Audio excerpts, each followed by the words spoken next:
I have a revolutionary camp, and today is the African Holocaust Day, April 1st, and my sister that invited us to this wonderful event is here to give some blessings and some details about the ceremony and the connection that we had earlier. Thank you, brother. This has certainly been a good day for us in reference to remembering our ancestors that paid dear prices in the past, and for us to connect with our ancestors with the horrors of what we have dealt with here in America, and it still goes on, and we're just all trying to unite to come to some sort of common ground as to what we're going to do with our plight. There are many of us that have been hurt, injured, killed, and it's just been an unreal life for many of us here in Americas. So we're all trying to figure out what we're going to do. Some want to leave. They're looking for other avenues in which to take their lives for peace, harmony, and joy. So this is no lightweight stuff here in reference to what we're going to do with our lives. But we need to find peace and happiness and harmony. And that's what many of us are looking for. And that's why some of us are here. This Holocaust Day, this hell of a Holocaust that we have continued to go through and that we're trying to get out of. Thank you, brother. Absolutely, and my brother, you was in a presentation right by me as the minister was going through the African Holocaust, which was a great presentation. Give me some of your feedbacks as far as the presentation and what you got from it. Well, that right there is difficult to respond to that one in terms of what I got from that, because I'm in that regard, I'm just waiting to see what happens. However, I think what you and I talked about a little while ago was about production. Right, because absolutely. in the meantime, we need to be doing something that will get us in the direction that we want to go. Absolutely, make sure people can see eyes and shout it out loud to them. Following the course of what we have been put through in the past up till now is not going to get us there. We have to make up our mind, make a decision of where we want to go, and then determine our course and how to get there.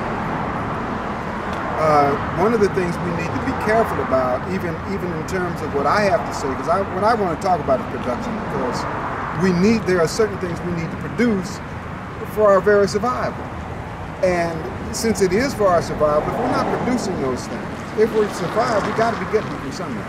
Things like food, clothing, shelter, medicine, energy, transportation, communication, tools, machinery. We don't produce that stuff, but it has to come from somewhere, because we need them in order to continue on.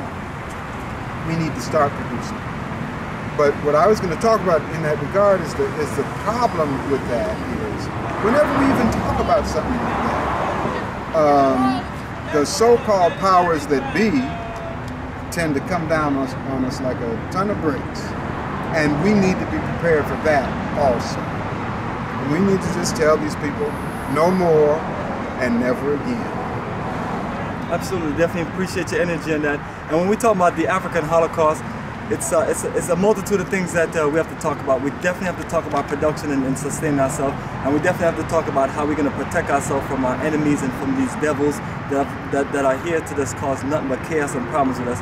But on the real level, you know, my sister reached out to me and invited me to the event, and I'm always appreciative of that. And you know, it's one of those things that we have to do more of reaching out to our own brothers and sisters and let them know, hey, we have this wonderful energy of information going on. We'd love to connect you, and then we'd love for you to also share that information. And that's how we can like really gain, our people's power. And my sister, while you're vibing with me, let me know how we can do some of these things to be more organized since we're dealing with African Holocaust, which means that we're looking to move forward and not put ourselves back in the same situation. I am grateful that you guys did come out, and it is going to take us to continue to come together and to reach out to each other. I don't know, it's not enough of that. And then we do have some organizations, too many organizations, but we've got to find a common ground where we can come together, because this is serious. the things that we're dealing with is very serious. So I just want to stay connected to you all. And you know, when I learned what you had about your Ghana trip and you know what you all were doing, I was just really, really excited about it, because that's something we're doing here at the mosque. Is, you know, looking at different options. There's St. Kitts, there's Belize, there's, you know, certain places over in Africa as well, but there are a number of different places that are looked at, and you know, there are those that are very serious about this. People are getting their passports, they're selling off their belongings. I mean, people are they're getting ready, you know, because we don't know what to expect. And then of course, Silas Muhammad has talked about, you know, getting out of America. I mean, the message is clear: getting out of America. Then there's those who say, well, what if we stay here? Then, you know, you already know what you're subjected to. And if you're willing to stay here and continue to fight this awful beast of white society, then, you know, then you just have to stay and fight. But some of us are not willing to do this. But I'm just thankful that I was able to meet up with you guys and to learn what you're doing and how you're going about it. And hopefully there will be some others that will be interested in taking a look at what you all are doing, going there as well. Absolutely, family, and it's one of those things where while we have this connection in Ghana, because it's great for a lot of the things that we need to make happen. It's a foundation where Kwame Nkrumah has laid out the options for us to repatriate from 1957, and now we're looking at 60 years later, and more people are making that move. And it's ideal for us to just have things laid out for our people as far as options. And that's what my brother is. That's why I always enjoy my brother's energy. I always tell him that once we get settled in Africa and we start doing manufacturing, come on over, since you're an expert of doing the things that we need to have, you know, from undergarments and things like that, you know, basic wear and things like that, and all the other geniuses and great minds that are here in the African diaspora that can be a part of the growth and development of Africa. So family, we always do these wonderful tours. Check us out at africafortheafricans.org, and you'll see many details. My brother Safari want to weigh in on our conversation before we close in. I just have one question that I would like the brother to answer. Yes, sir. You said those six things that we need to have a society? Six primary institutions. All right, with that being said, what reason why we don't have it now? Is it because we don't have the money? We don't have, I guess I should preface this by saying, in my opinion, is we don't have the reparations. And what I mean by, no, I'm not referring to money. What I mean by that is through the process of what we have been calling the Holocaust, or what some of us refer to as the Ma'afa, we have been damaged. The word reparations itself means repair, or a process through which repairs are done. We need to repair ourselves. My opinion, this is not something we should take to United Nations. It's when we, at this point, have the ability to repair ourselves, that's what we should be focusing on. But our so-called leadership is not what they're focused on. They're focused on becoming part of this madness. That's right.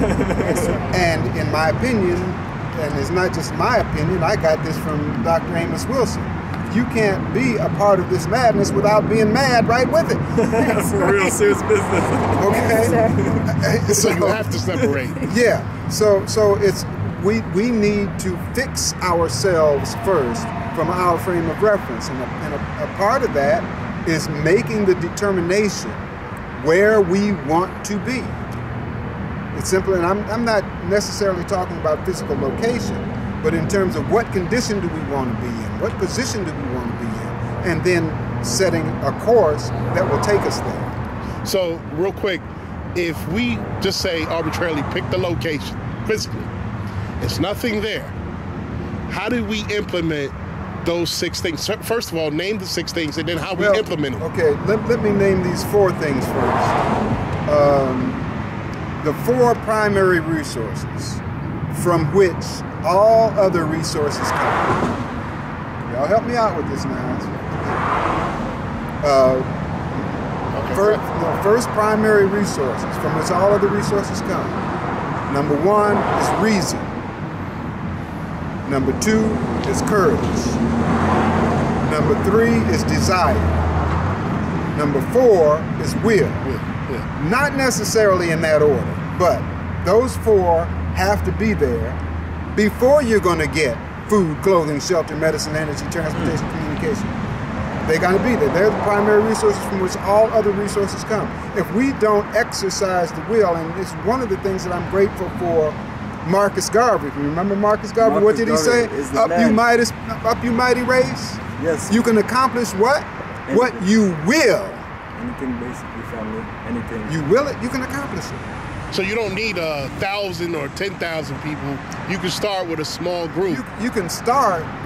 You can start with 2 people. That's a start. And then you can multiply. Yeah, and that's one of the arguments that I have about this so-called Pan-African thing, where a lot of people who claim to believe in Pan-Africanism believe that all African people are one and should unify as such, and because we're not operating as one, they're not going to take the first step. Stagnation. If you have 100 people, take the first step. Serious. Some follow. Almost everyone will follow. You know, but I'm not one to gossip, so you didn't hear that from me. That's what's up. Okay. And on that means we need to definitely, family. Let's close on this. My sister, would you like to say anything else to our family about African Holocaust and how we should be more into our roots, culture, history, and more into relevance of what we need to do for nation building? Well, all I want to say is you guys keep up with what you're doing, brother. I know that you've been out here. I've known you for a number of years. I have been enamored by the things that you've said and how you have stayed focused for our people. And I'm thankful and grateful to you. But the only thing I can say is that we have to continue to reach out and touch somebody's mind, try to give them as much information as we can, and just try to keep this train moving, or whatever, the boat, the helicopter, the plane, whatever it's going to take for us to do what we need to do to, I guess, say exodus. How about an exodus? So. Any way you want to word it, as long as it means the same. Yes, family. So, family, keep on connecting with us, and then we'll get you out of here when you're ready to move, make a move to the motherland, and make a move outside of America. We want to connect you to the Black world. Let's keep it strong, family. Black Fist? Yes. Peace.